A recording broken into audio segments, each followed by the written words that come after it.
smokes, ladies and gentlemen. Oh my goodness. And welcome back to another Most Pro Weekend Playbook on a Saturday, because it's on a Saturday this week. That's why. How's everybody doing? Welcome in. I am Fear the Beardo, and I am joined by Will from Game On Sports. What's up, Will? Not much. You can blame me. Work is hectic. And I'm having to, this next month, I'm going to be working a lot more. So we might have a couple more Saturday shows. Who knows? You know, just, okay. We'll go. And hey, you know what? That actual real reason was Friday Night Tights was like, hey, you guys are competing with us and taking away viewership. We would really like it. That's what it was. Move your show. And we're like, okay, we'll play nice. We got an angry phone call and was like, hey, listen, you might need to run on Saturdays every once in a while. Yeah, you know, it was Spider-Man week, right? So they're like, we really want the spotlight on us. I'm like, okay. I mean, we can play this. Did you see Spider-Man? No, I thought about, well. I know it's a little difficult for you. I want to go see it today, and I was going to take my 4-year-old, but then I'm like, I don't know if he's going to last the whole movie. You know, sure. So I'll be lucky if I can go see it before it's out of theaters. But I mean, it's going to be in theaters for a while, so I'm sure I'll find. Yeah, I'm seeing it again. I've heard all of it from you guys, so I'm seeing it again tomorrow. It is fantastic. Heard it's fun. It's so good. Don't listen to Cosmic Thunder. The dude clearly he probably hasn't seen it himself. He's just gathering his opinion from other people's opinions on the internet. He downloaded the latest opinion from the internet. It's good. It's good, dude. I think I at least I respect Gary's opinion when he says, listen, because, you know, he's very critical of certain things, especially when it comes to comics. And when he said, I just unplugged and tried not to think and just enjoyed the movie. And if you don't really try to think too much into it, it's fun. Dude, I was locked in. I was locked into it, dude. From off rip, I was feeling it, dude. I was laughing. I was clapping, dude. I was fist bumping through the movie. I was vibing. Did you wear your suit? I don't have one. And if I did have one, it wouldn't fit anymore.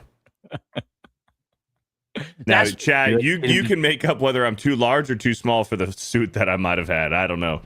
It's good, man. I think you should go see it. It's a good time. Get my 4-year-old to dress up in a suit, in his Spider-Man suit, and take him. Yeah?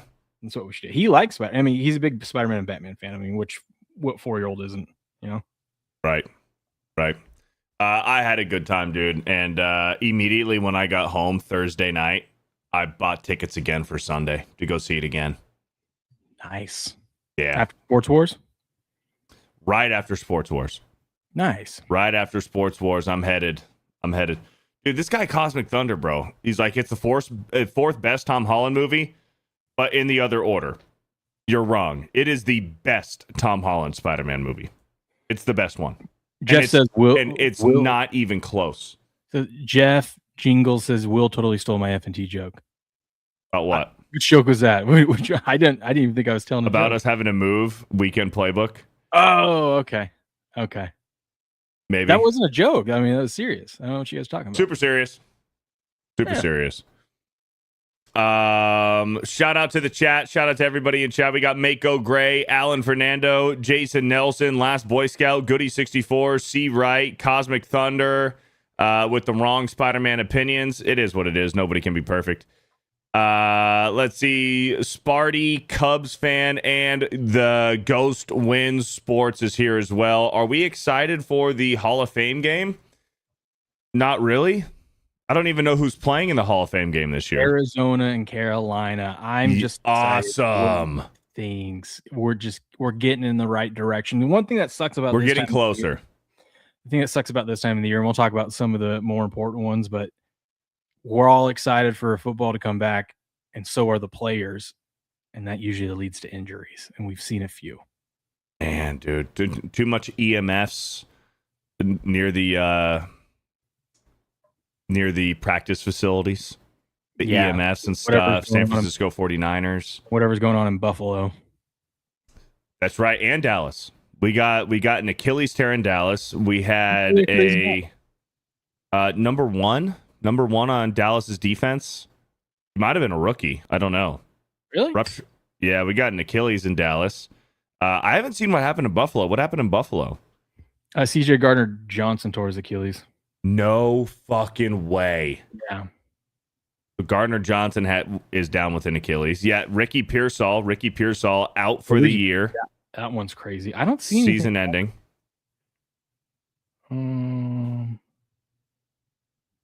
Oh, was it Jadon Blue? No. Is he number one? I believe so. Yeah, he went down. He's a sophomore running back. No, this was a defensive player. Sure. Let's see. It could be his practice number. Because Jadon Blue is 20. No, never mind. Jadon Blue is 23. Huh. I don't know. Does chat know? Does anyone in chat know who it was? Yeah, who was it for Dallas? Number one on defense who went down. Lions rookie wide receiver Kendrick Law, season-ending injury. Man, dude. Just hate to see it, man. You hate to see it. But you know who is not injured anymore? That is my boy, Cam Scattaboo. Is not injured. He's 100%, dude, ready to go. Full-blown, full steam ahead, running through fucking brick walls. And he was asked the other day at practice about that backflip at FanFest.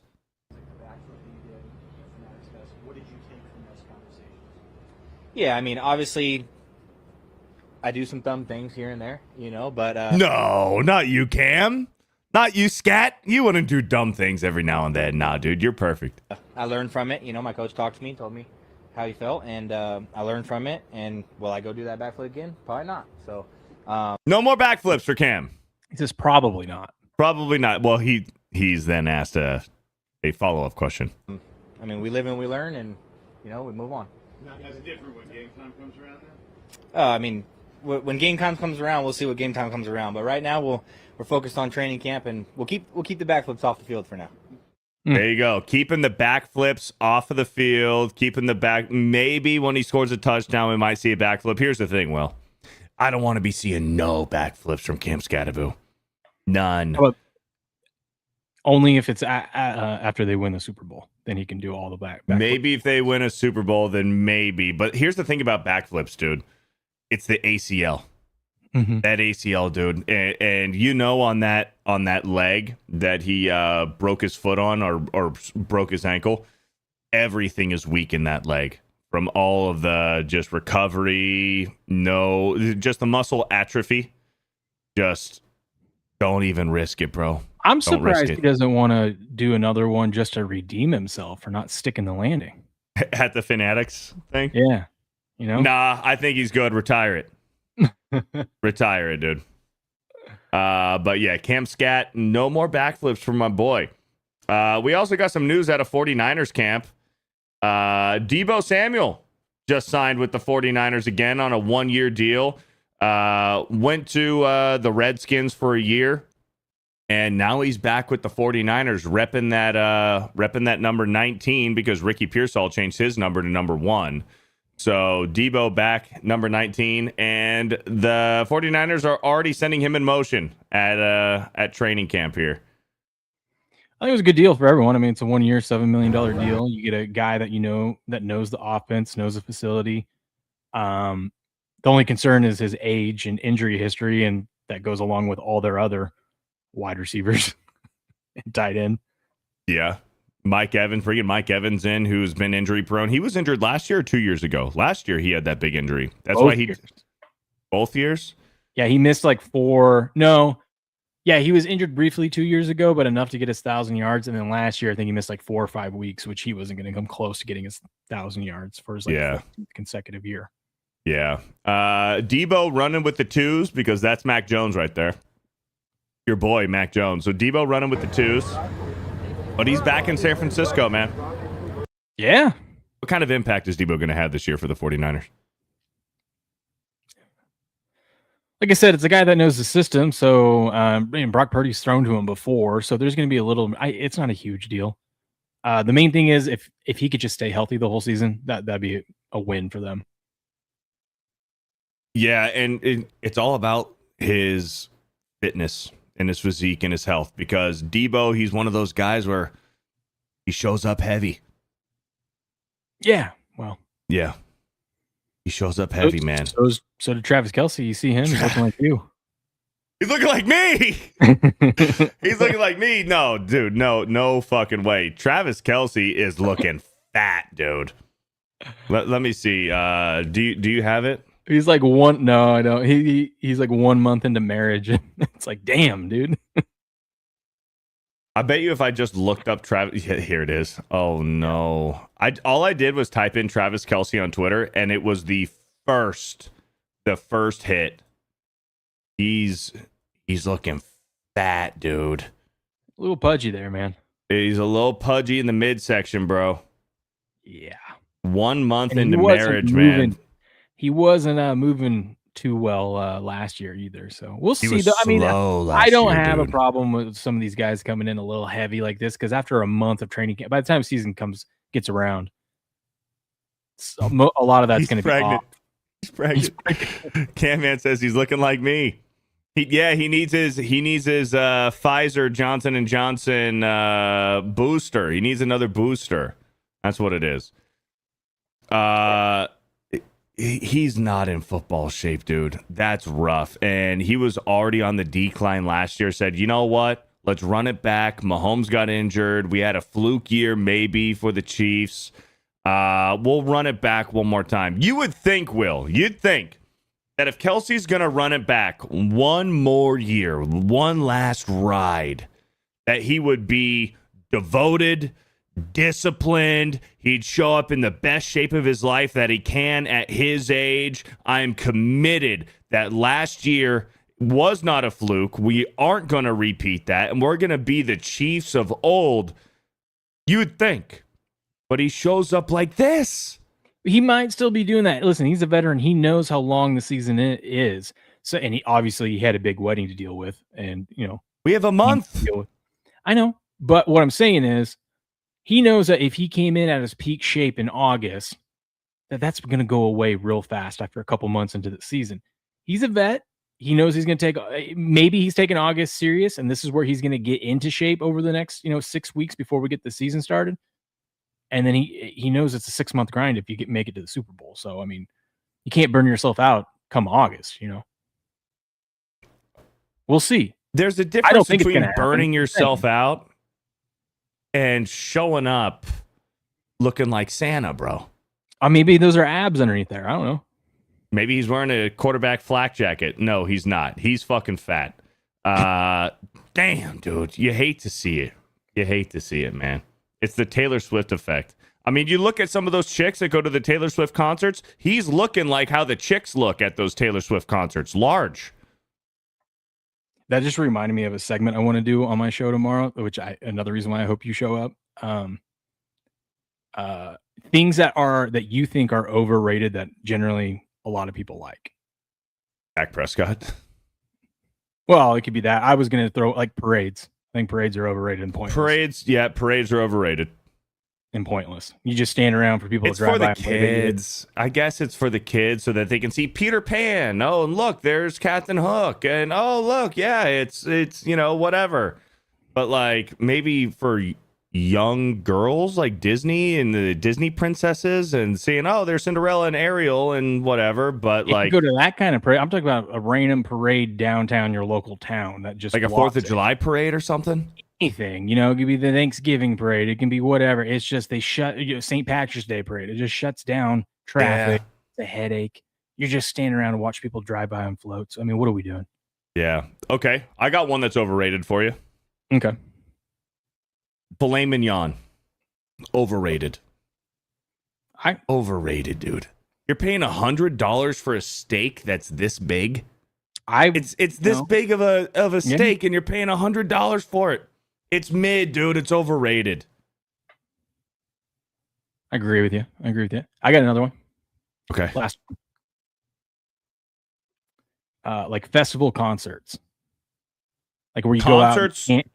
Like concerts festival, are like fun. Where you have to, no, concerts, yes, but like where you have to go out and camp out and just to go and listen to a bunch of bands play. It's like Coachella or Stagecoach. You 3 nights out in a tent. It's hot, sweaty, and you're just what's the Electric Daisy Carnival EDC. Is that what it's called? EDC? Sure. I don't know. Never been. Overrated. Electric Daisy Carnival EDC. It's like the rave music, like the bow wow, Now, like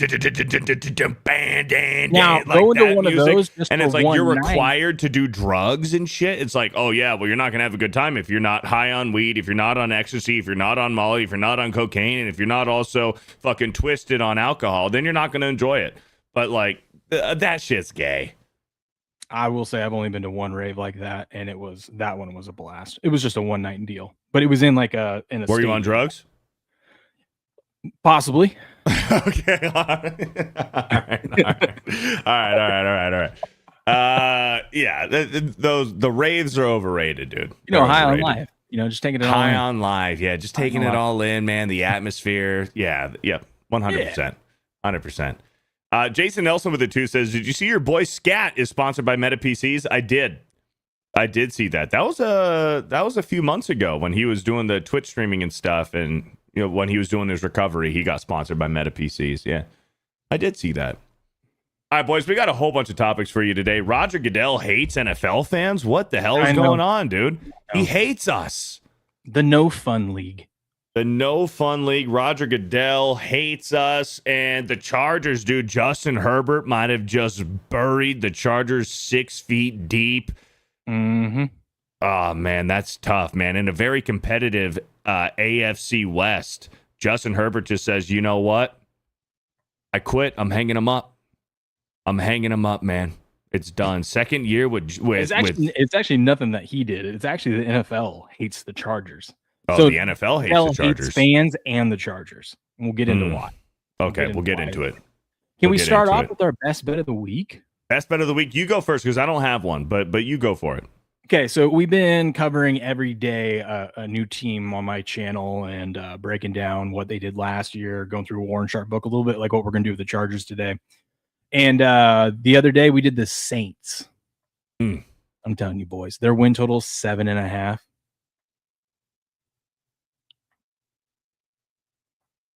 People are thinking they might win the South, dude. My best bet is Saints 10+ wins. Whoa. Almost 3-1 on it. 10 wins. Whoa. They have the second easiest schedule. They address some key issues. Now listen, the issues are on defense. Well, they fixed up their offensive line a little bit too, which helps your young QB. You lock up Olave, you bring in ETN, maybe that combination with ETN and Kamara, maybe take some of the workload off of Kamara, you know, keep his legs fresh because he is older. I think they drafted a young tight end as well. So they got their guys some more weapons, because one of their problems with the Saints is they didn't throw the ball downfield enough. Now, I trust Kellen Moore to figure that out. Big brain. Yes. Another year, an off season with his young QB, who is actually an old QB, but young in experience in the NFL. But he's like 27 years old now. So he's mature. He's got a cannon. He's got the weapons. Weak division. The Buccaneers are imploding right now, who are the favorites. Are talking about your boy, Shuck the Fuck? Yeah, me and the Shuckheads. Yeah. Yeah. He's just going to huck and shuck it out there, He's going to shuck and shuck it. He's going to treat the football like corn and just shuck it all around. We'll see. I am not sold on the Shuckhead. I'm not sold. I think out of that division, with all the chaos going in Tampa Bay, if you want to take them to win the division, you want to take them just regularly over their 7.5 wins. I think you look at their schedule; it is the second easiest in the league. Now, if you want to wait until week 3, that might be smart, because they are underdogs on the road their first 2 games of the season. They got to go up to Detroit, take on the Lions, and they got to go out to Baltimore. So not an easy task, and they deserve to be underdogs in those. But after that point, it is smooth sailing. I think they win the division, and I think that almost 3-1 that they can get 10 wins. So that's your best bet of the week, is to sprinkle something on the Saints winning the NFC South. I like 10 wins. If you'd rather go to the South, you can go to the South, but I like 10 wins. Okay. So you like 10 wins more than winning the South. So you think that the South might be competitive with the Bucks? I don't know. I really don't know. I think the Falcons actually might be. Whoa! The Falcons don't have a quarterback, dude. Michael Penis doesn't have any legs. Tua's injured. They just brought in what's his name? Cooper Rush. They brought him in, and he might be the starter week 1. Veteran experience right there. Well, he was the best Dallas Cowboys quarterback in the last 9 years. Cooper Rush was the best Cowboys quarterback, and they let him walk, man. They let him go to Baltimore, and now the Atlanta Falcons are saying, you know what? Veteran experience. We should have signed Cooper Rush before we even traded for Tua. Yeah, with the Saints, I think it's I think Kellen Moore's a pretty good coach. I mean, he got the best year out of Jalen Hurts. Big brain, dude. And so I think he's got pieces to work with. So it's a weak division. 9 wins probably wins that division like it does every year. So if you want to just take them to win the division, I think the 10 plus wins though, it's slightly better payout, and I think it's doable, very doable. But if you want to wait till after week 2, go ahead. But I think, you never know. Saints might shock either the Baltimore Ravens or the Lions if they are for real. So we'll see. Dude, how is that going to affect Falcons wide receivers with 2 lefty quarterbacks and throughout OTAs and some mini camps and stuff? And then you're going into full-blown training camp and no longer lefty quarterbacks. Now you got a righty in Cooper Rush.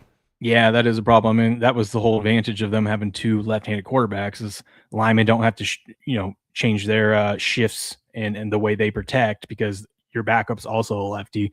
Right. There have been professional wide receivers do say the ball comes out differently between a right and left-handed quarterback. 100%, dude. 100%. So I don't know. We'll see. I mean, we got almost 6 weeks for everyone to get healthy. So we'll see. Unless there was a season-ending injury or a significant injury that I missed out on. Well, I didn't see exactly what Tua's injury was. I just saw he re-aggravated an existing injury. Some inflammation in an existing injury. Mm-hmm. Do we have any information on what that was? Was it a shoulder, elbow, legs? No clue. Maybe it's inflammation to the brain. Probably. Yeah, from all those concussions, scar tissue. Yeah. Yeah, but that's my best bet. Saints. I'm high on the Saints. Okay. In the Shuckheads. The Shuckles. The mother shuckers. The mother shuckers. All right. Will, are you ready? I'm ready. Are you ready? I'm ready.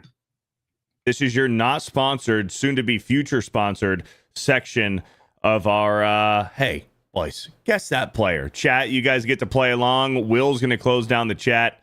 And I'm going to give Will 5 hints to guess a random player that I have picked out. Okay. And you guys get to guess, and ultimately Will has to get it right in 5 hints or less, or else he fails. Tua's injury is back tightness. That's not good. Back injuries, no bueno. No bueno, dude. That sucks. Because it was looking like Tua was probably going to be the starter because Michael Penis and his legs, he's not ready to go. No. He's not ready to go, dude. What an investment. What a fucking screw job that was. Signing Kirk Cousins, drafting Michael Penis to be his replacement, who's already had 2 knee injuries in college, and just lingering throughout, just 2 years going into his 3rd year in the NFL, and this guy that you drafted in the first round, you ran Kirk Cousins out of fucking town. And now what? You go and pick up Tua. Now Tua's injured. Now you're fucked. Bringing in Cooper Rush. Maybe this will be. Did you see why they got rid of Kirk Cousins though?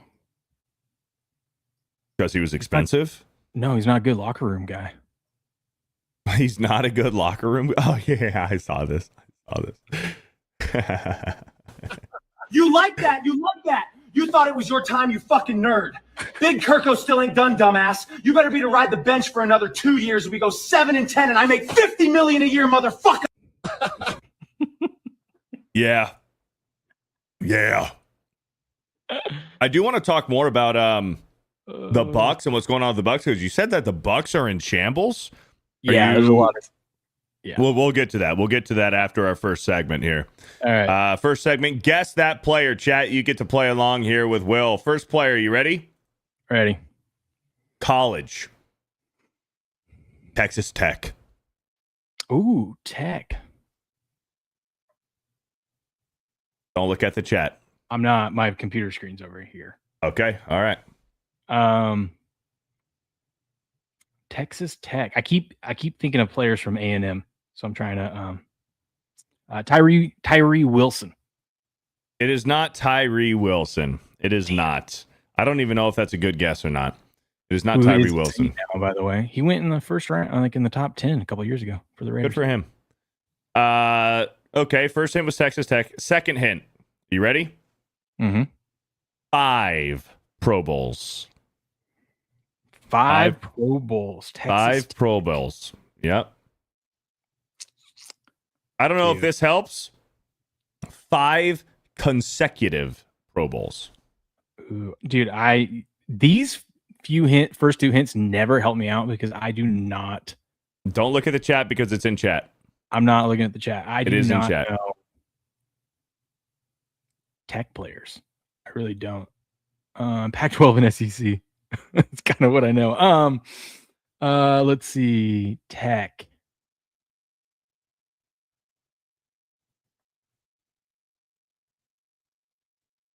Oh, Patrick Mahomes? It is not Patrick Mahomes. Everyone is saying in chat, bro, it's Patrick Mahomes. So easy, so easy. It is not Patrick Mahomes. I couldn't think of anyone else because I knew you weren't going to be that obvious. But I was like, well, let's just throw it out there. All right. Yeah. Next one. It is not Patty Mahomes. Second hint, draft. Went undrafted. 5 Pro Bowls and went undrafted? And you know this guy. You know this guy. Can you tell me the year that he went undrafted? That would be the next hint. That would be the next hint. Oh, because the round is the next one. Yeah. Right? I thought it was the team that took him. Huh. Well, he's undrafted. Okay. He went undrafted in 2004. Oh. God, we're going back undrafted 2004. He had a good career. 5 Pro Bowls. 5 Pro Bowls. Bowls. He had 5 Pro Bowls. Texas Tech, undrafted, 04. And he had a good career, man.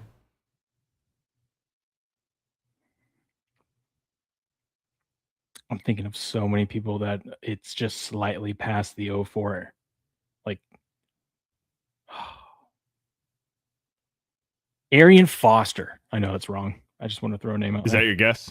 Yeah. It is not Arian Foster. It is not Arian Foster. It's not even a good guess. I'm sorry. It's not even a good guess. Played for the Texans. That's fine. That's fine. What does that have to do with Texas Tech? I don't know. I mean, what other hints? Because he's undrafted. Okay. What team did he play for? He was first signed. Yes. First team that he played for was the San Diego Chargers. What team did he win the Pro Bowls with? I'd give it away. He was first signed by the San Diego Chargers, was his first team. I feel like you're cheating. You're taking an undrafted guy. You're not telling me the team that he won. Once you find out who this player is, I am not cheating. Chargers in 2004 signed him, right? Mm-hmm. 2004 Chargers. I'll give you this. He played for several teams in his career, a little bit of a journeyman towards the end of his career. But one major team, I believe it was his third team, that he made all of his Pro Bowls on. How about this? Can you give me the teams he played for? Don't tell me which one, like how long. Just say, here's a list of teams he played for. That'll give it away, dude. It'll give it away. I can tell you the second team he played for. Okay. Hold on. I think it was the second team. Okay. He went from the Chargers. This is going to give it away. So you failed.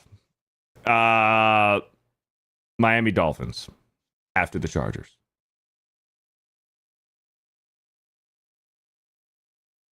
And then his next team was the team that he was good on.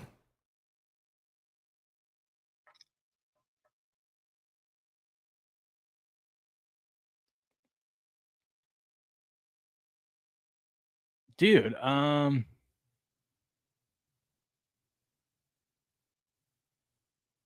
2004. 04, undrafted. Texas Tech, 5 Pro Bowls. First 2 teams were the Chargers and then the Dolphins. I'll tell you this. Was the third team the Niners? No. Okay. He made his splash on special teams and then eventually became an offensive player.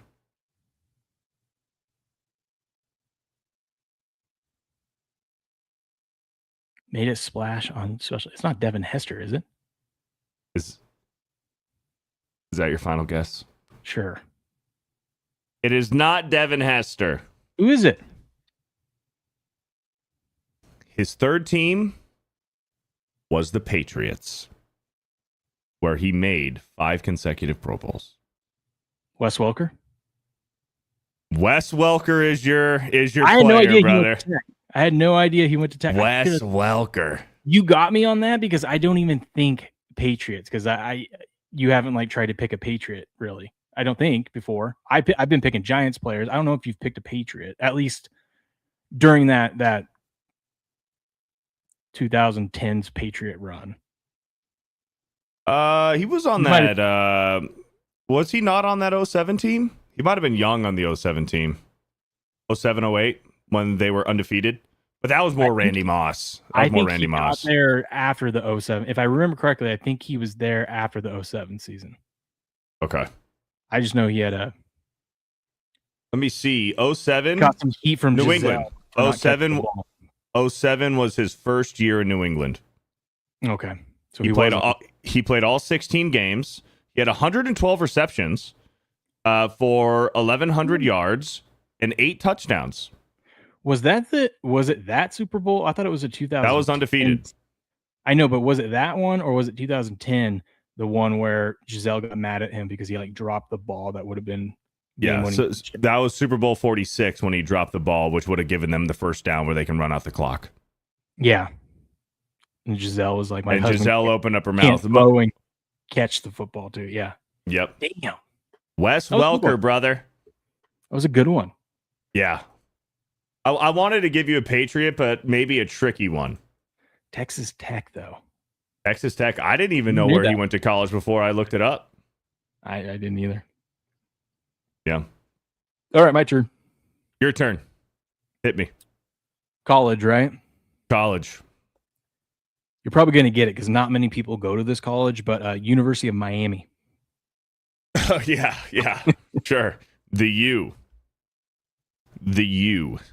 Sean Taylor. No. Oh. He had 3 Pro Bowls. The U? He's retired. I'll give you a bonus hint. He's retired and he had 3 Pro Bowls. Did he suffer a significant injury? Who doesn't? Willis McGahee. No. Fuck. Let me see. What's next that I got to give you? Is it what round or what pick? Oh shoot. What is it? Oh, I think it's the round. I tell you the round and the pick, and then I tell you the year next. Yes, right? yes. Okay. Yes. First round, 31st overall.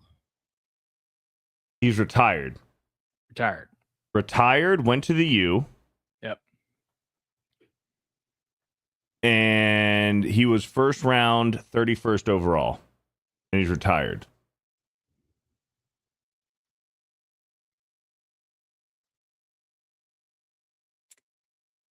Oh, no. How many Pro Bowls? 3. I have 2 players that I'm thinking of. Because usually when you think the U, you think defense. Am I leading in the right direction? Maybe not. He played for 4. I'll give you another hint. He played for 14 seasons. 14 seasons. Mm-hmm. 14 seasons. Oh, God. Only 3. I had no idea this guy went to Miami. You had no clue he went to Miami. Played for 14 years. Yeah. Jason Taylor. No, I knew that, but no. Fuck. No. He was taken in the 2007 draft. 2007? Mm-hmm. I also didn't know that. 2007. I'll give you another bonus hint. Okay. His name gets confused with another professional athlete that played baseball for 5 seasons back in the 80s and 90s. That might have just made it harder for you. Yeah, you fucked me up with that.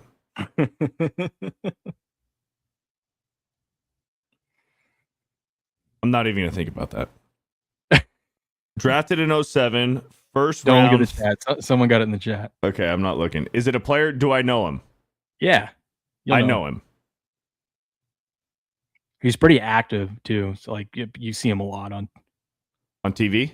interviews. Yeah. 07. Is it Ryan Clark? It's not Ryan Clark. No. Fuck! What's the next hint? What's the next hint? Who he was drafted by. The Chicago Bears.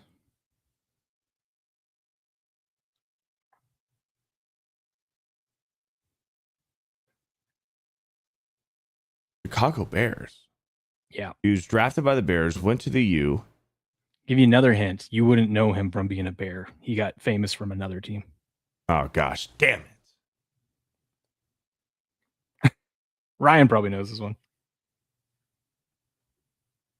Famous from...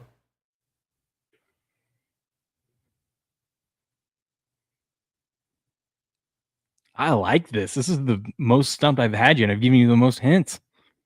I am so stumped. Can you give me offense or defense? Offense. Offense. I don't know. I'm not guessing. I don't know why I want to go Andre Johnson. I don't know what's... He's not in the Hall of Fame, but has been... he's close. He's been nominated.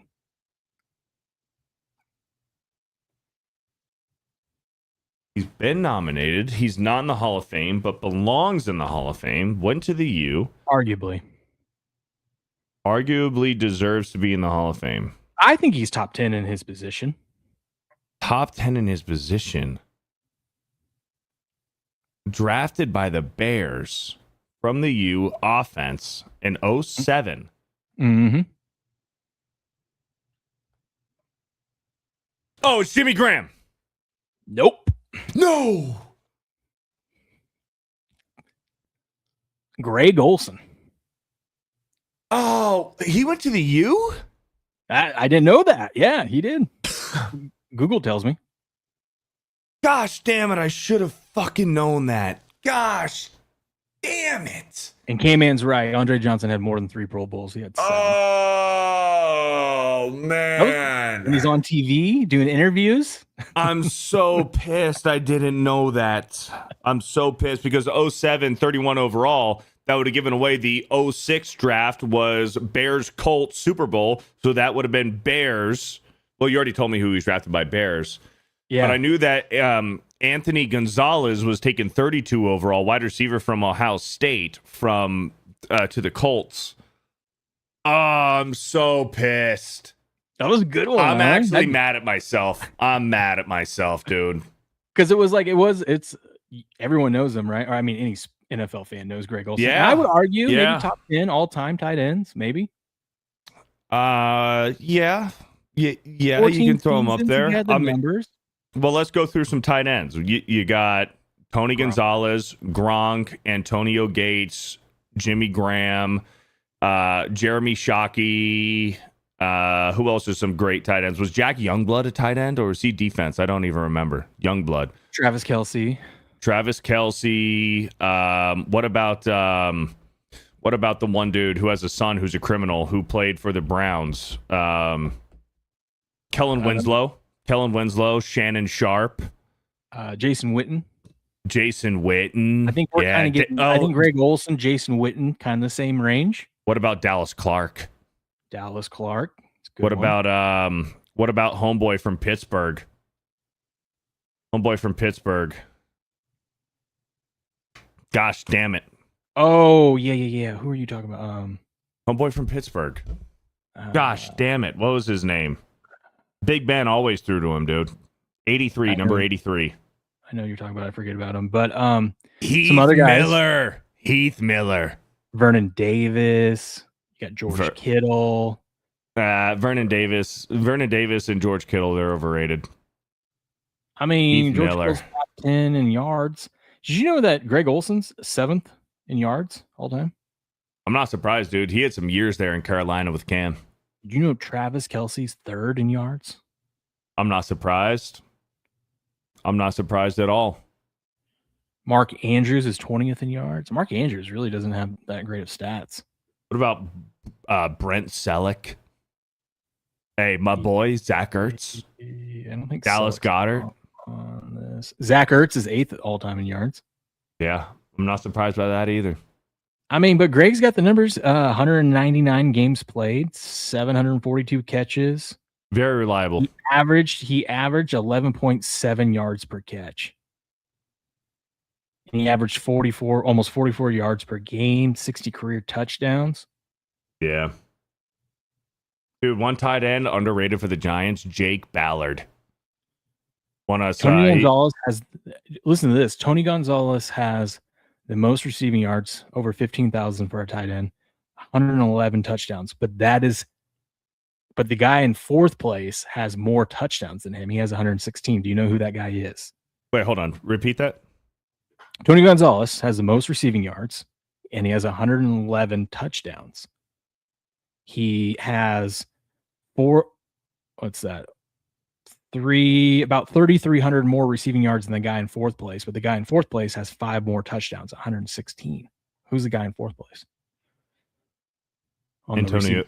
Antonio Gates. Yeah. That's crazy. Yeah. Antonio Gates has the most touchdowns of all tight ends all time, right? Yep. Yeah.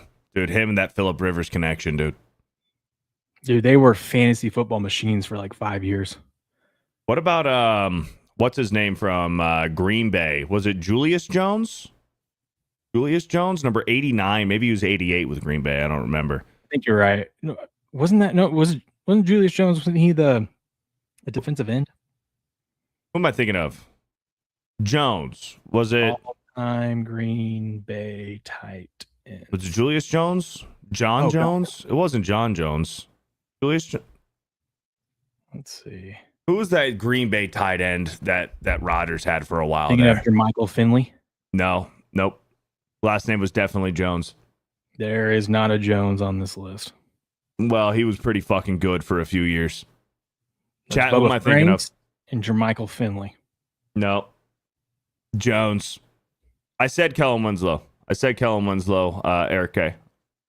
I said Kellen Winslow. Kellen Winslow Jr., dude, couldn't stay out of trouble, but his dad was good. Let's see. Jones.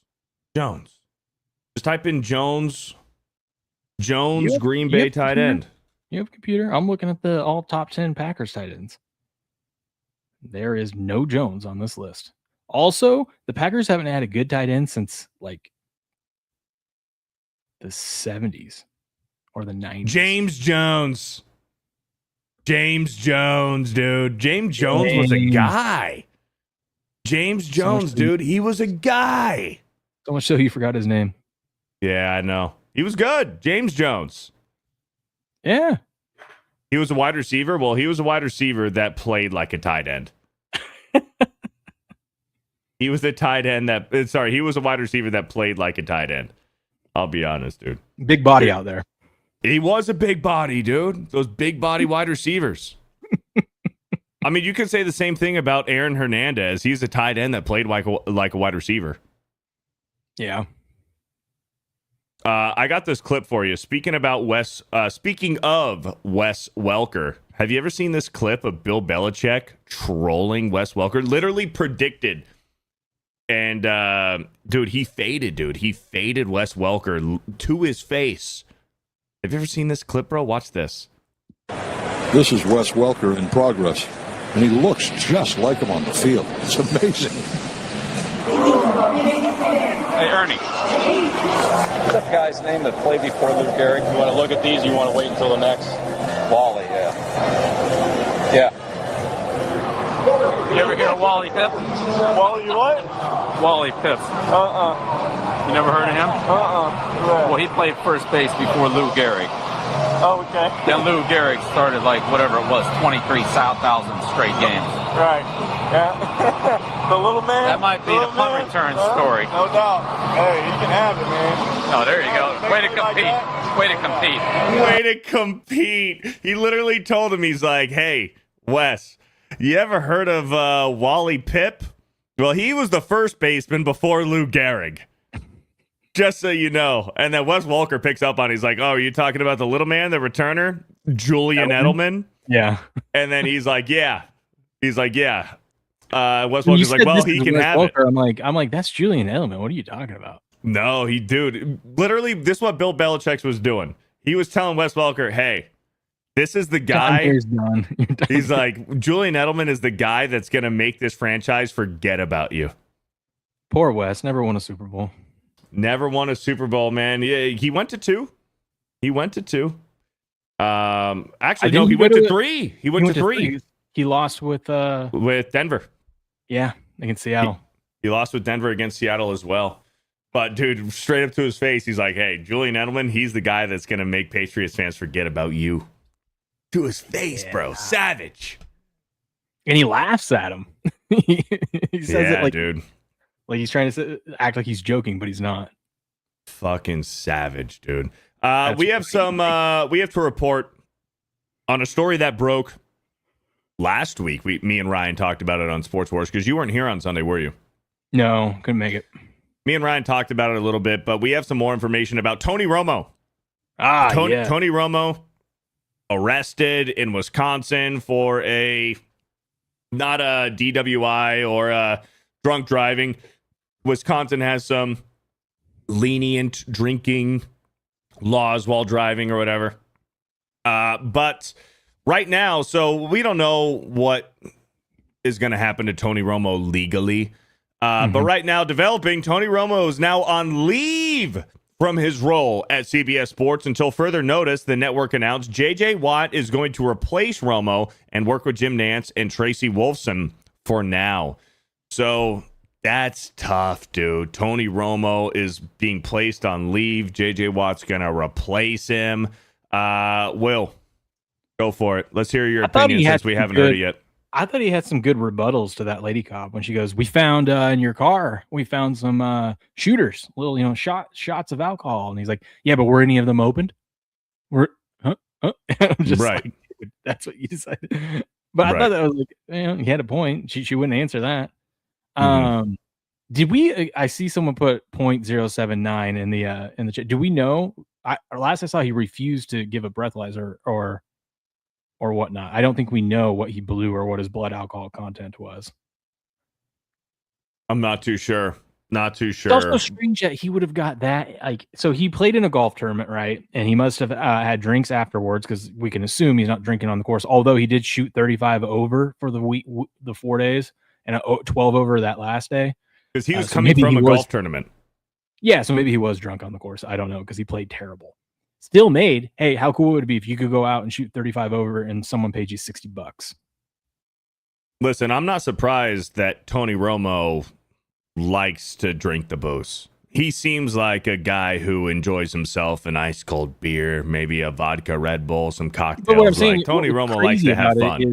What's crazy about it is it wasn't that much time after the tournament ended. Like he probably had dinner and then that was it. But that he would have gotten that drunk. Also, what did you think? I thought, you could tell he was probably a little buzzed, but I don't think he might have been buzzed. Hammered. You know what I mean? Like he wasn't hammered.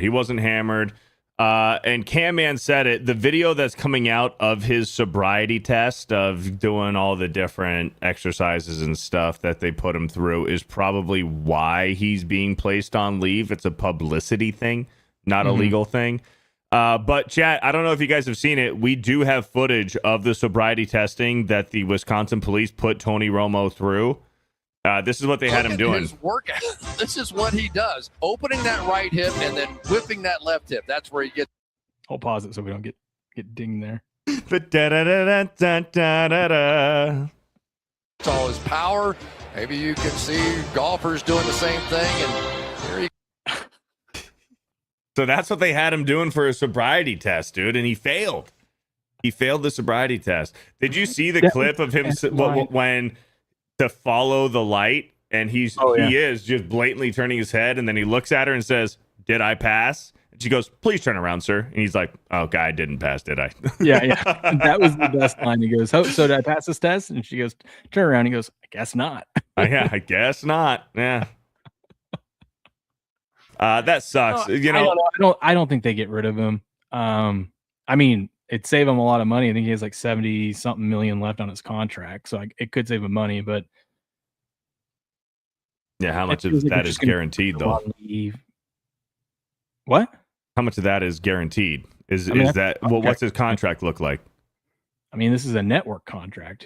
Yeah, I know, but like, most of that is guaranteed. I mean, they might have like exactly. So, but no, what I'm saying is this would qualify for them to get out of the contract with him. So they could because it's a legal issue. They can break it if there was something like that. Okay. Yeah. Gotcha. I'm sure there's a clause embarrassment to the company or something like that, or sure, getting in legal trouble, Sure. But I don't know if they want to do that over this, Tony Romo's fine. He's not the worst. He's not the worst color commentator. He's fine. He's at least decent at his job. Magic Ant says, what are your thoughts on Bo Nix? I think he's a pussy. He quit on his team, and I think he's a bitch. Bitch made. King Kane says over on the Rumble side, said that's how I warm up for the ladies. Damn right. We are live on Rumble too, so shout out to the Rumble audience. We got Hopelessly Persistent, Mass Hole, Rach MT. Huh? Miss Rach. Thank you guys for being here. And we got King Kane. Thank you guys for watching over on Rumble. And David's Dog Spa.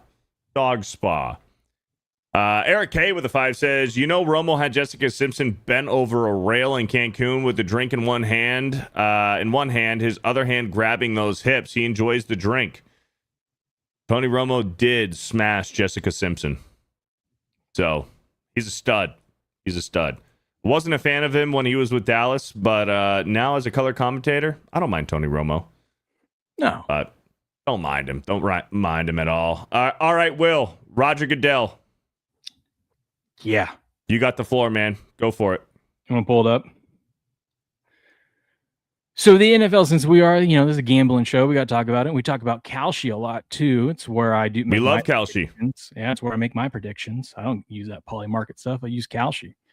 NFL is pushing the feds to crack down on prediction markets, which I think is hilarious. They're the no fun league for a reason. This is all just comes down to money, right? Because they're not in on this. They're in with all the game. They have all their gambling partners. They're in with DraftKings and FanDuel. Yeah. So plus all the casinos that they make money off of in Vegas. Yep. But yeah, I think that's all this is. I'm curious. It's probably just because of their partnership with DraftKings and the other gambling sites that they are going up and pushing it. I would think the smart thing is try to make a deal with Kalshi or Polymarket. Like, do you want to be the official prediction market of the NFL? Well, they probably can't. They can't legally or contractually because of their deals with FanDuel and DraftKings. That thing, I'm no lawyer, but I think they could because it's labeled as a prediction market, not a gambling site, and that's in court. That's what's been proven. That's why Kalshi was able to get U.S. access because in court they won. They are a prediction market. They are not a sports gambling site. Do you think that the pressure isn't like the it's not the NFL directly going after the prediction markets. It's the pressure from FanDuel and DraftKings pressuring the NFL to go after the prediction markets? I think this is just a statement, like just something they put out there to show that they're against it, to appease their partnerships with FanDuel and DraftKings. I don't think they have any weight. I mean, the NFL is very powerful, yes, but Kalshi or Polymarket doesn't have to worry about the NFL coming after them. They've got states already that are starting to shut them down, even though they've already won in court. So I I think it's just a big publicity stunt to show that they are against it to appease their partnerships. But I wish they would just partner directly up with like Kalshi or Polymarket. That would be great. They're way better than DraftKings and FanDuel. Mm-hmm. Personally, I don't know. What do you think? We like Prize Picks. I like Prize Picks too. Yeah. We love Prize Picks, but I don't think FanDuel or DraftKings is legal in Florida, but Prize Picks is. So I like Prize Picks. I like Kalshi. I placed a few bets on Kalshi. I've won some money on Kalshi. I've won a lot of money on Prize Picks. My personal opinion, I think that the NFL is being pressured from their sponsors like FanDuel and DraftKings to say something against these prediction markets like Polymarket and Kalshi, because ultimately it boils down to money. And the NFL wants, and maybe it is some of it, like the NFL is like, yeah, you know what, DraftKings, that's a good idea. This sucks because we're not making any money off of this. The NFL is going to want their cut. So maybe there will be a deal. You're right, Will. Maybe there will be a deal with Kalshi. Or whenever they do get out of their, whatever their contract is with DraftKings, whenever that comes up, maybe they switch over and make a partnership with one of these prediction markets. Because, I mean, in the chat, we see several people are saying, the NFL shouldn't be sponsored with any gambling site. And a lot of people feel that way. Well, guess what? These are prediction markets. You can call it gambling all you want, but legally they are prediction markets. It's the same thing as the stock market. Do you think a stock's going to go up and down? Do you think that New York is going to hit 85 degrees today? It's a prediction. You're predicting by contracts like you do when you buy into stocks. It's the same thing. Yeah, and you can buy and sell whenever you want. Of a gambling, stigma to it, and they'd be like, "Oh no, we're with the prediction market." Here's a great question for Will to answer. What the hell is the difference? And I'm assuming the difference is between your DraftKings and FanDuel and your Kalshi and Polymarket. So, Will, the floor is yours to explain what the difference is. Legally? Like I said, no. From betting. So your DraftKings and your FanDuel is daily fantasy, pretty much, where you can put together lineups, your parlays, and you can bet, is this player going to get, is this wide receiver going to get 60 receiving yards, more or less? Is this quarterback going to throw 2.5 plus touchdowns, more or less? And then you put together a lineup, and then if your lineup parlay hits, you get paid out. That's kind of what your DraftKings and FanDuel is. You're not really betting on the games. You're not betting over and unders and spreads. DraftKings is a sports book too. They have that as well. Yeah, the spread. They have everything. They have the fantasy lineups. They have player props. They're your traditional sports book. Is what they are. Kalshi and Polymarket are prediction markets, and it's very similar. It's just a legal difference of you're buying stock into will an outcome happen or not. You're not. I mean, technically, you're buying stock into if the Chiefs are going to beat the Chargers or whatever that week. Yeah, technically, you are wagering money if that happens, but it's like a stock. I'm not going to get into all the legalese stuff like that, but the thing that I like about the prediction markets that that the sports books don't have is you can get out of your bet at any time. Just like with a stock, you could buy a stock right now in an hour, sell it later, right? I could buy the Chiefs in week 1, right? I could buy them week 1 and then at halftime sell out of my position if they're leading, right? And the value of my stock went up. Conversely, if we're in the fourth quarter and there's a team that's down 7, I think they can come back and win, and I can get them cheap. You can buy in there and hope they come back and win, right? That's what I like about it. You can hold on to your bet for as long or as little as you want. And like the other day, I didn't make the bet, but so the Twins were down 3-0 heading into the top of the 9th against Kansas City. They were at 4%, meaning that the market was giving them a 4% chance to come back and win. I wanted somewhere around 2%, which is 50-1 instead of 25-1. So I didn't place the wager. Sure enough, they get Kansas City out. They get all 3 outs in the top of the 9th, and the bottom of the 9th, bases loaded, 2 outs, 0-2 count. Homeboy takes it yard for a walk-off grand slam. At that point, before that, when that batter was down 0-2, if you would have got your bet in right there, you could have got like over 100-1. that they're going to come back and win because they just need one more strike, right? You could have just bought in right there, even threw $1 on it. You know what I mean? Right. 2 cents says, so Kalshi is a stock market betting type of gambling. Yes. Yes, exactly like stock that. market is gambling too. People are like, oh, I'm so against gambling. I'm like, well, then do you own stocks? Because that's gambling. Yeah, well, it's sports investing. We are sports investing. Yeah. Yep. So correct. But we'll see. We'll see what happens. So what was the NFL statement about that? Let me see. I guess I could have pulled up the actual article and went through it. The NFL is pushing federal regulators to tighten up the rules around sports prediction markets, arguing that the CFTC proposed ones don't go far enough to protect the game integrity or consumers, which is laughable.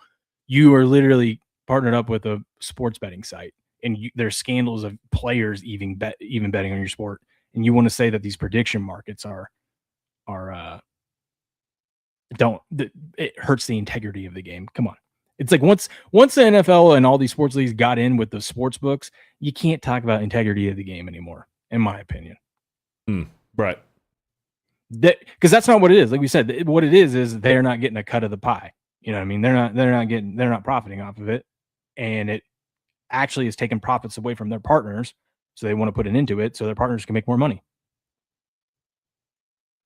That's the other thing too, why I like the prediction markets. They have better odds.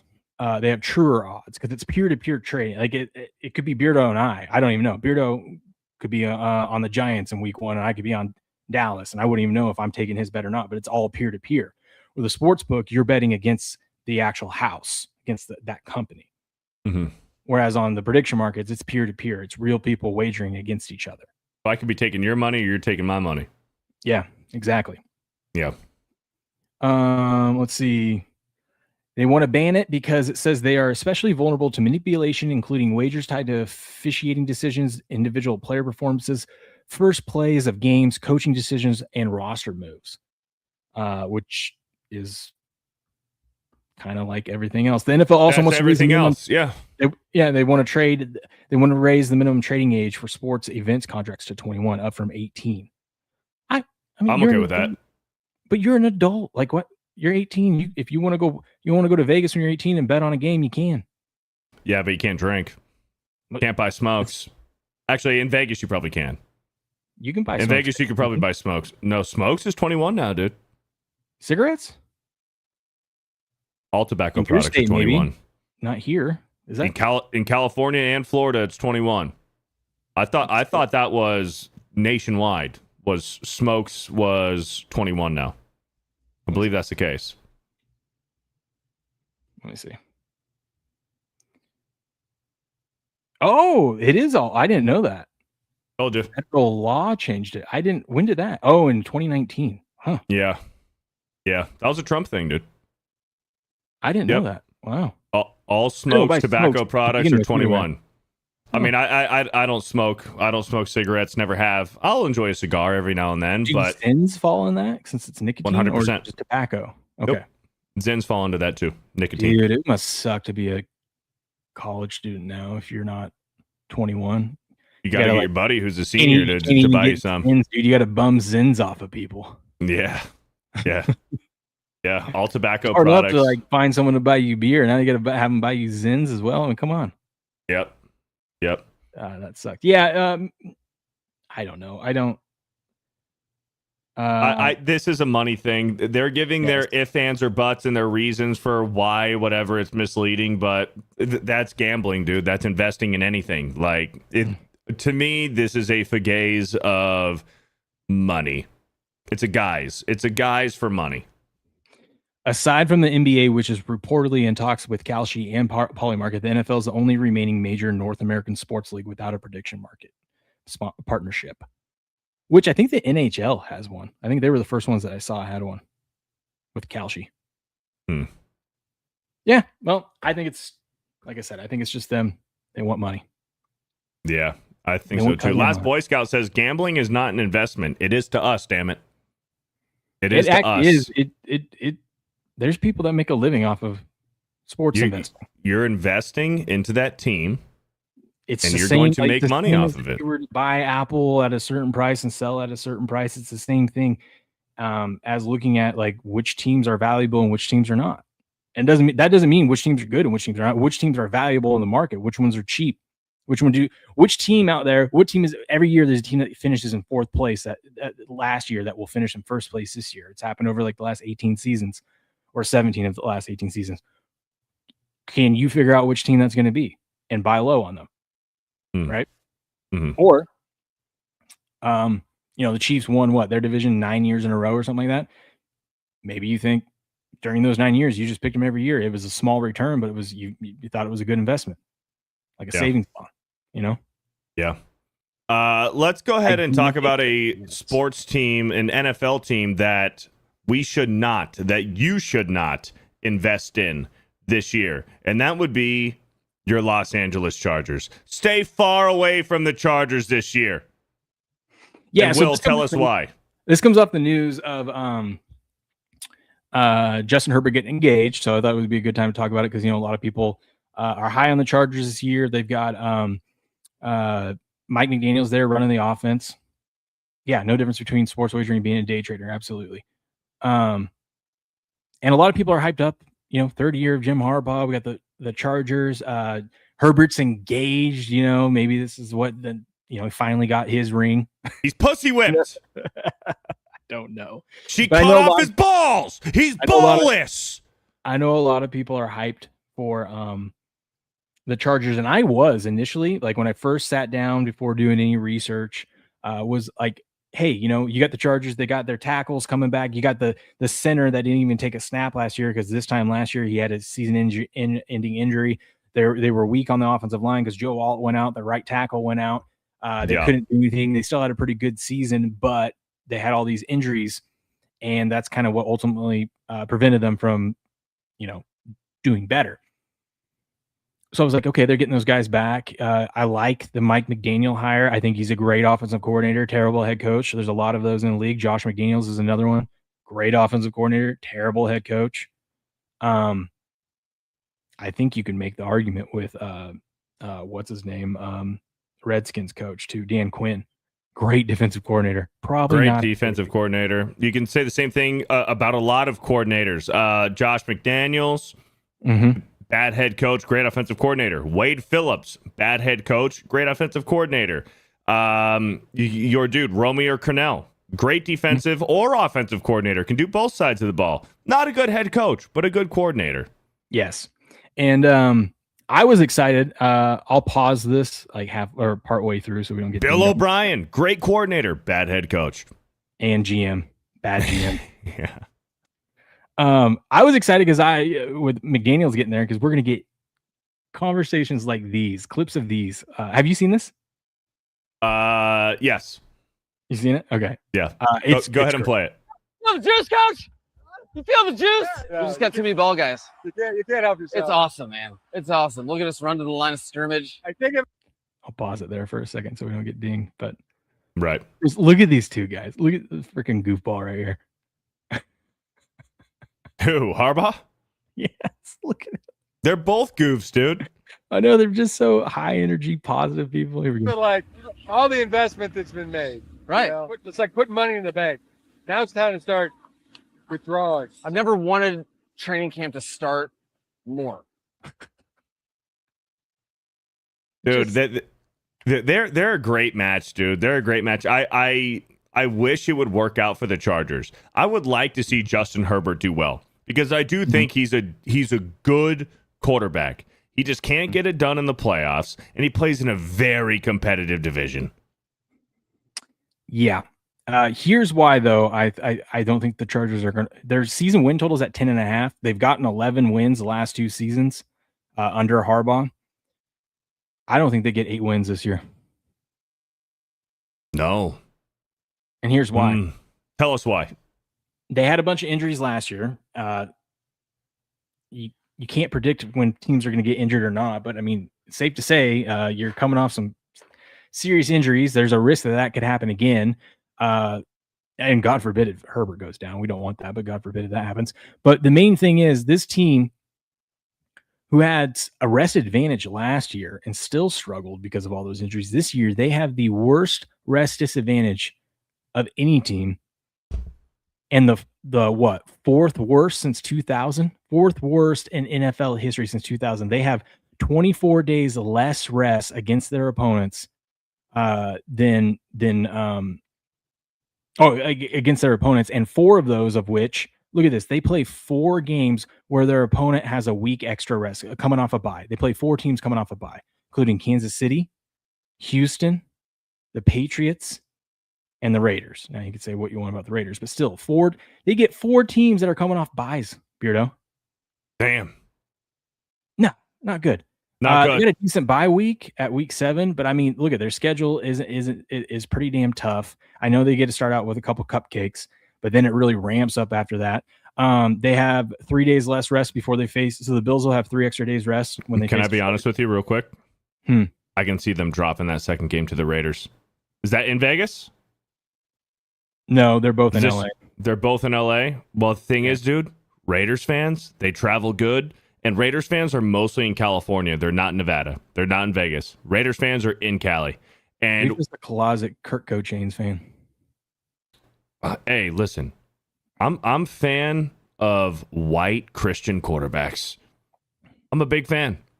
Yeah. I could totally see them dropping that game to the Raiders. Just saying. Yeah, and listen, the problem with this is not only is it tough to have not have extra rest, and your opponent have more rest than you.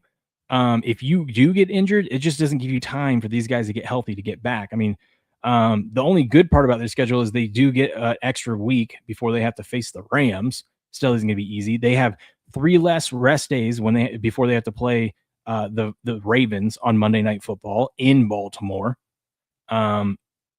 Patriots coming off their bye. Who else?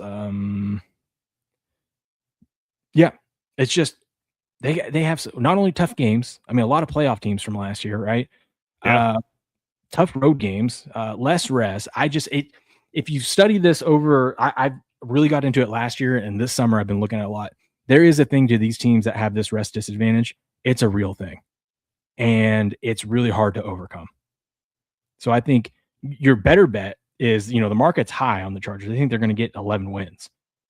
I think you fade them. I think you take them less than 10, less than 9, less than 8. I agree. I think especially you fade those 10 wins. I mean, even if you give them, even if you give them all their easy games, so 1, 2, 3, 4, 5. Okay, you give them those 5 wins. Where are they going to get 6 other wins to get to 11? I don't see it. Yeah, I mean, sure, you can look at the Jets. They probably, I'm going to say they split against the Raiders, but then in the later half of the season, you got the Patriots, who are going to be competent. I don't think they're going to be as good as they were last year, but that's going to be a tough game. The Bucks are always competitive. The 49ers are very competitive. And then you got the Chiefs in Denver, who are going to be competing for that spot, potentially even a 1 seed in the AFC. And you got them in your division in the last 2 weeks. And that doesn't even include all the rest disadvantage. You got 4 teams that are coming off byes that you have to face. 4. Yeah. I mean, it's tough enough when you got to face 1 team that's got an extra week rest than you, but you got to face 4 of them. That you just wear down over the season. Mm-hmm. Yeah. And then they're let's see. So this is like the stuff for you. For those of you that haven't checked out my show in the morning, this is the stuff that we've been covering. We go through each chapter about these teams. Warren Sharp does a great job of breaking down numbers and just telling you what the numbers say from last year. We all have our, we all are like, oh, Chargers really good, even though they were injured last year. But it's like, but were they? They couldn't really run the ball. They couldn't run the ball because they didn't have their offensive linemen. You know what I mean? Yeah, they won some games. They were really lucky in turnovers. Turnover luck doesn't really, transfer over year to year. So if it just starts regressing the other way, good thing is they do have a good kicker. Dicker the kicker. I wanted to show you one more thing on here, unless you want me to go over some of the other stuff. But and so not only do they have that rest disadvantage, they have the 11th toughest strength of schedule.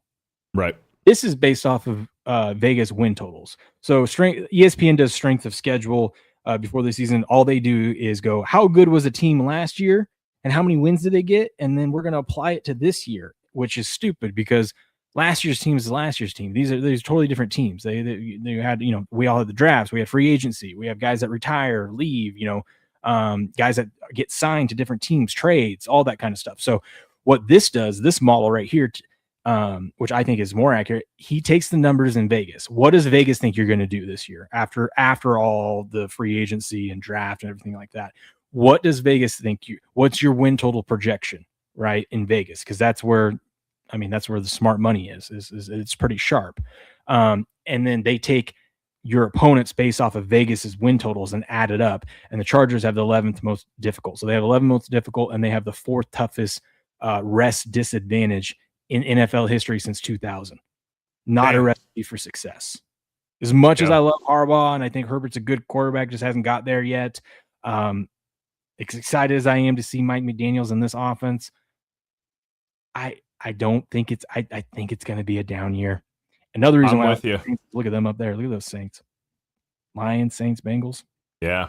Easy. I'm with you, dude. I want the Chargers to be good. I want to root for them because I like Harbaugh.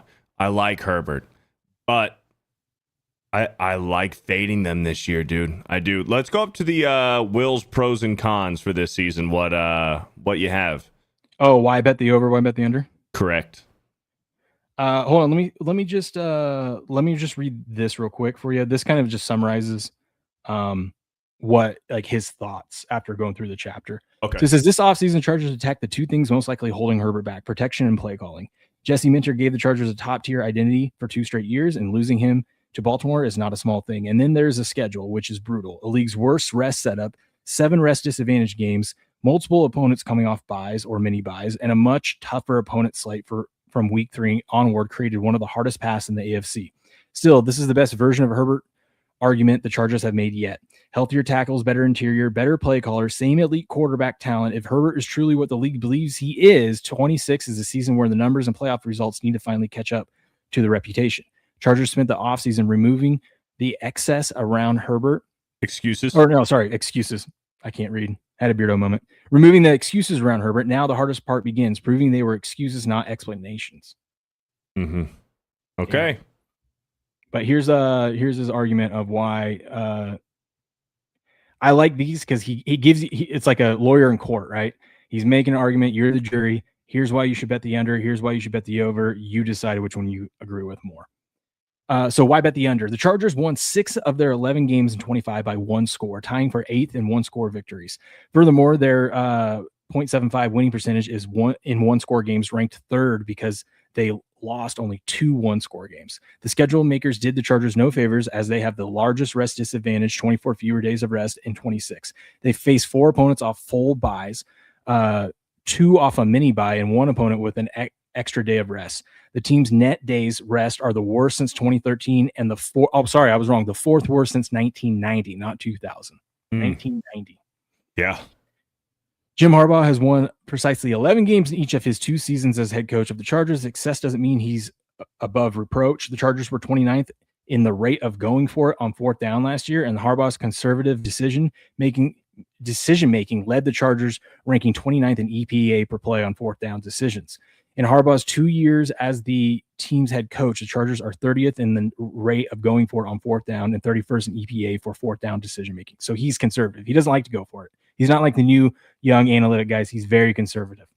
Mm-hmm. He's old school, man. So that's why bet the under. Bet the over?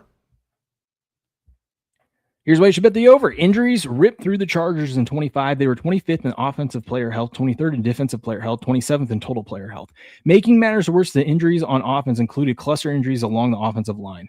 Rashawn Slater missed the entire year after rupturing his patellar tendon during practice in August. Joe Alt played in only 6 games. No offensive lineman for the Chargers played in all 17 regular season games last season.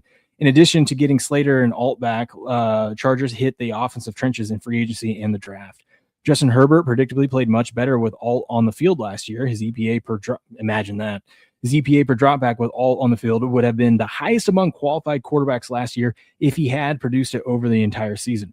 A healthier offensive line and the addition of Mike McDaniel as the team's offensive coordinator could lead to Herbert's best season of his career, and in turn, a high-octane offense. Chargers got stuck in the mud in scoring territory last year. They were 29th in red zone touchdown rate at 47.4%, nearly 10 percentage points below the NFL average of 57.3. Obviously, a healthier offensive line could help the team score touchdowns at a higher rate in the red zone, but could better health from Omarion Hampton, who played in only 9 games last year as a rookie. I can't overlook the rest disadvantage after I've learned about it and started looking back at history, and it's like it's a real thing. Yeah. But if I'm with you want to take the Chargers over 10.5, you come to my show. I will gladly give you good odds and take all your wagers. There you go. Well, friendly bet. I think that's a safe bet under 10.5, bro. I don't know if I'd go as low as under 8 games. Well, you ladder it, you sprinkle down, right? You make your bigger bet, sprinkle just a little bit if you want, and you go under 9.5, and you sprinkle a little bit on under 8.5, and then under 7.5. It's just a little reverse ladder there, because I think we've seen it with teams. Like, look at the Chiefs. Who would have thought the Chiefs would have got 6 wins last year? What the injuries and everything that happened to them, it just snowballed and it got out of control. Same thing with the Chargers. You start losing a couple games, it can snowball. A couple guys get injured, get out of control real fast. Yeah. So we'll see. But there's your real quick Will report for the San Diego, Los Angeles Chargers. Let's get some super chats real quick. Mushu with a 5 says, Pat's winning the AFC East. Maybe I'm delusional, but I can feel it. I don't think so. I think the Bills bounce back, and I think the Patriots have a little bit of a reality check. I think the Patriots miss the playoffs. And that's coming from a Patriots fan. Yikes. And then win the Super Bowl the following year. Oh, okay, that's how that works. Yeah. That's how that works. Thank Just you, like Mushu, Brady. for the 5. Just like who? Brady, except for Brady won his Super Bowl. Drake May lost his, and then he's going to miss the playoffs the following year, and then he's going to win 2 straight Super Bowls. 2 straight, back-to-back. Yep. We'll see. Most pro. Fear the Jimothy with a 5 says, what does the NFL and Apple have in common? Their chargers suck. Good one. Thank you, Fear the Jimothy. All right, boys. The Bills are way overrated. I think the Bills have a bounce back year, and I think they win the AFC East. I've been saying, Will's been hearing me say this for years, that I think that the Bills window has been closing for a while now, but they still sneak their way in. I think the only way the Patriots win the playoffs is something happens to Josh Allen and the Bills just wins the East. Yeah, would make the playoffs by winning. Make the playoffs. Yeah, because Dolphins are going to be terrible. Jets are the Jets. I do think the Bills are going to win it, but if something happens to Josh Allen, which we are not rooting for, of course, no, they'll win it by default. Yeah.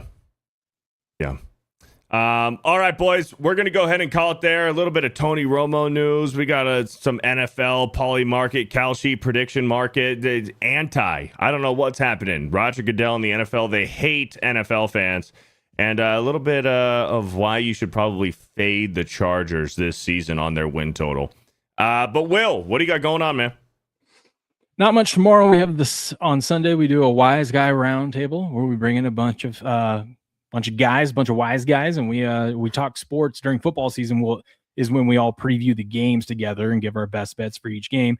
During the off season, or right now, we're covering teams. Tomorrow, we actually have Beardo's New York Giants on deck, is who we're going to be talking about. We'll be going through Warren Sharp's book, breaking it down a lot more detail than what I did here today, and seeing where's the market, and what do the numbers say about this Giants team under Harbaugh's first year.